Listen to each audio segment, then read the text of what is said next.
love to see my feet without leaning forward. Yes, I admit it. I don't care. If I was thin and nobody wanted me, I wouldn't care because I'd be thin. I could get online and you wouldn't point me out. Who's the fat guy?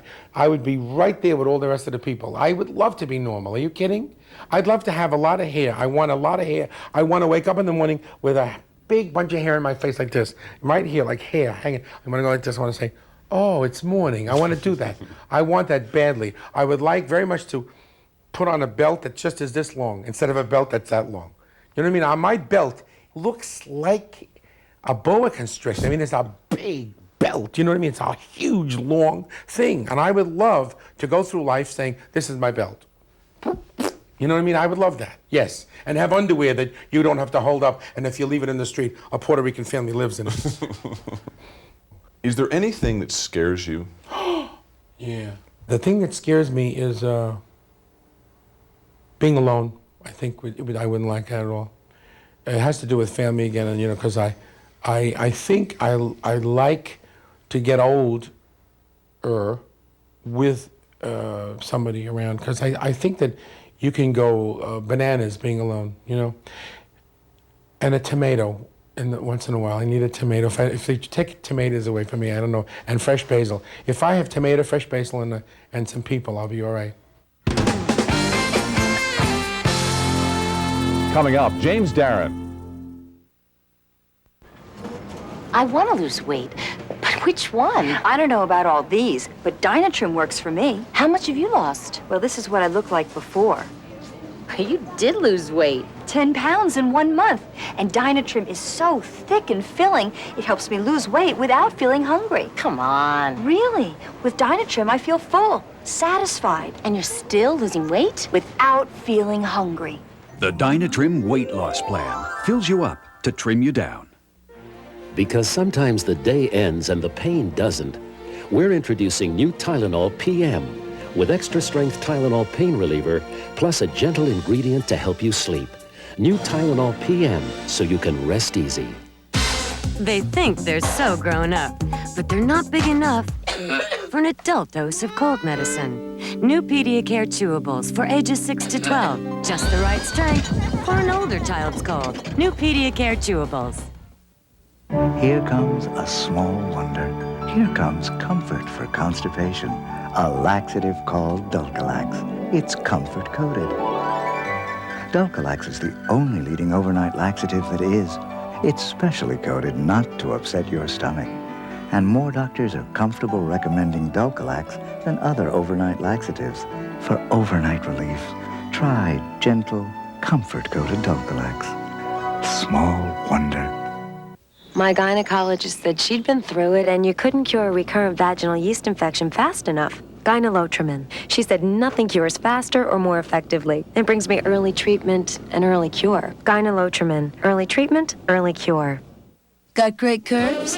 Great curves deserve 18-hour. Playtex 18-hour bra. Supports full figures more beautifully. Comfortably. Great curves deserve The 18-hour bra. From Playtex, the fit that makes the fashion.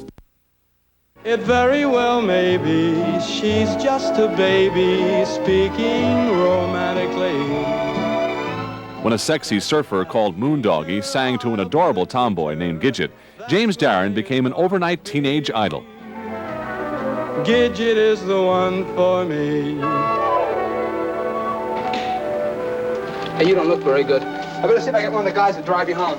The 1959 film was so successful that Darren went on to make 2 more Gidget films without Sandra Dee.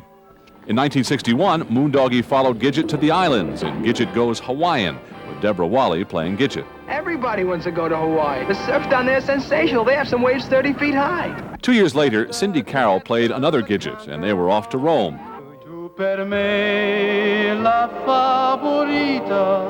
Moondoggie got to show off his Italian, not a far stretch for Darren, who was born James Ercolani. He grew up in South Philadelphia, where his Italian immigrant family worked in sweatshops and picked crops in the summer. After dropping out of high school at 16, Darren studied acting in New York, where he was discovered by a casting director. In 1956, he got a contract with Columbia Pictures, moved to Hollywood, and changed his name. I'll tell you why I ran out. Laura had something to do with it. Yeah, not that she ever asked me to or told me to. No, that is because she's clean and good. The first decent thing that ever happened to me. One of his first films for Columbia was The Brothers Rico, when Darren played a gangster turned straight. Then came Operation Madball with Jack Lemmon. Yeah, it's a rotten shame, ain't it? If a guy and a dame are in love, what difference does it make if she's an officer? The war's over, ain't it? In 1959, he played opposite Sal Mineo in the story of drummer Gene Krupa. Look, I'm no metal giant, so sometimes I'm a little slow on the upbeat, but you would rather hock your drums than play bread and butter jobs. But it was the Gidget movies that made him a recording star. Goodbye, cruel world. I'm off to join the circus. Darren didn't find a role that could dispel his moondoggy image until the 1983 series T.J. Hooker, in which he played Heather Locklear's partner, police officer Jim Corrigan. Help? To end my career? Don't you see, Hooker, you're talking about my life here. I'm a cop. Darren appeared on the series for 3 seasons and directed several episodes. Maintain, that's it, I'm finished. Today, Darren is concentrating on directing more than acting, and as he told our Jennifer Volappi, he has bottled a piece of his South Philadelphia roots, his grandma's pasta sauce recipe. I think that even if you become the Orville Redenbacher of the pasta world, you will still, in many people's eyes, always be known as Moondoggy. Oh my God, I'll probably never live that down, ever. As long as I live, no matter where I go, they always mention that. Yeah? People Always. still come up to you and... Still do. Because this image of Moondoggy was, I mean, he was a guy that people fell in love with. Whether I did it or anybody else did it, that was this guy. Mm-hmm. It's great, but I wish somebody would call me like Spiro Papadimos, which is what I played in the Guns of Navarone. Anything other than Moondoggy at this point. Do you think maybe you didn't get a shot at some things you would have liked to have had a shot at because that Moondoggy image was so powerful? I would think so, sure. I'm usually perceived as somebody who's slick, you know, and I'm not slick by any stretch of the imagination. I may press my jeans once in a while, but I'm not slick. You're not slick? Not slick at all, no. I mean, they perceive me as being like the guy with the jewelry and the, you know, I mean, dapper kind of. I'm not dapper. I mean, if I had my druthers, I'd have a beard, I'd have a crew cut, and I'd be living in Montana probably. Since T.J. Hooker and just really recently, you've let your hair go silver. Well, what happened was, you know, they'd been coloring my hair when I was doing Gidget. They were coloring my hair, believe it or not. I just got tired of it. I was at a men's shop, and it was a 3-way mirror with a light above it. And I looked in the mirror, and I said, holy, I looked like Lucille Ball. I mean, it was like the light was making, the hair looked red, you know, I guess some oxidation or something. And I asked my wife, I said, is that what it looks like in the sun? And she said, well, yeah, kind of, you know.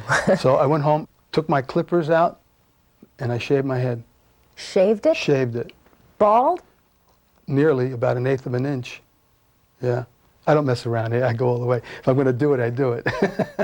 You just let it grow out? And let it grow out. Haven't colored it since? Oh, no. Nor will I ever. You were 15 years old, 16 years old when you dropped out of high school? Is that what happened? Well, yeah, I had a lot of trouble in school. Yeah. What kind of trouble? I locked a nun in a closet once when I was a kid. And a coat closet, but those metal closets, she said something to me which really ticked me off, you know. She said, you're staying after school, and I said, I'm leaving here at 3. And she said, no, you're not. And I said, yes, I am. She said, you know, your mother must not be a good person. Well, that was it. I mean, she said that. I mean, she hit the wrong bell, you know. And I started walking out. She chased after me and grabbed me by the hair, and I spun around and put in a closet, in a little metal closet, you know. But it was hard stuffing in it, I'll tell you. So they got rid of me, of course. Then I went to another school, and finally, I just, you know, I knew I couldn't do it. I said, I have to go. I want to be in show business. Was there ever a time when your parents came to you and said, you know, geez, we really were worried for a while there you weren't going to amount to anything? No. You know what's interesting? They thought I was good. If you talk about me now to my mom and dad, oh, he was a good boy. Oh, he was such a good boy. I guess I ended up good, or whatever good may be. Right. I ended up being okay. When you started making money, what was the first thing you went out and bought for your parents? A home. Really? Yeah. It was great because they had never had a home. They always lived with my grandparents.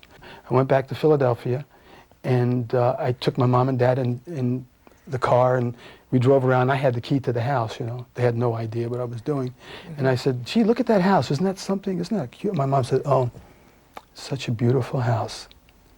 Isn't it a pretty house? I said, let me go see if that door's open. you know, and I went up there and I put the key, opened the door, and I said, come on in, the door's open. Look at how she said, someday maybe we can have a home like this, huh? And I just, I gave her the key. I said, it's yours, Mom. And it was great. What did she do? She cried. She cried, yeah. And so did I.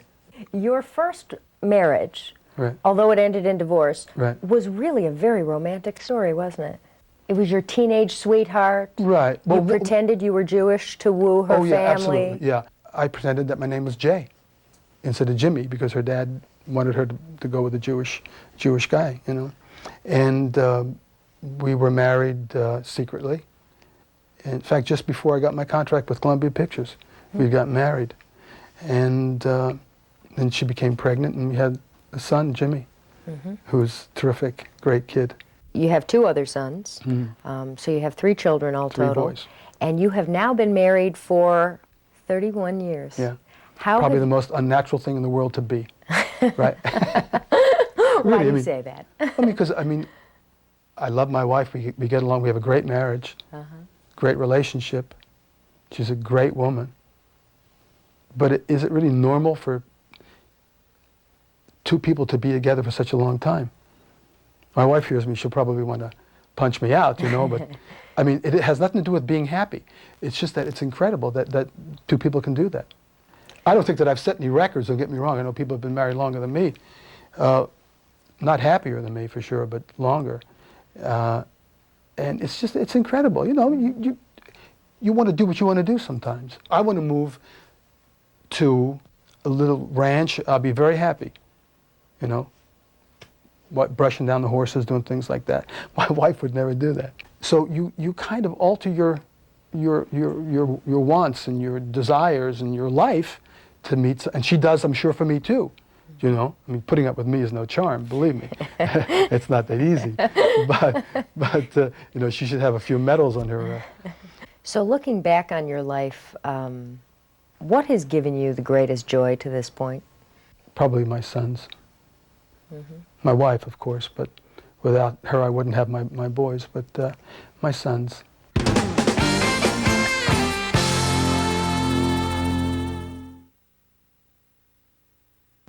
Hi, Bob Granger here with one of the most asked drugstore questions. Why does it seem like you always wait a half hour or more for your prescription, even when the store's not busy? Could it be that while you're waiting, you'll wander around and buy a fan or film? Now, at the medicine shop, we sell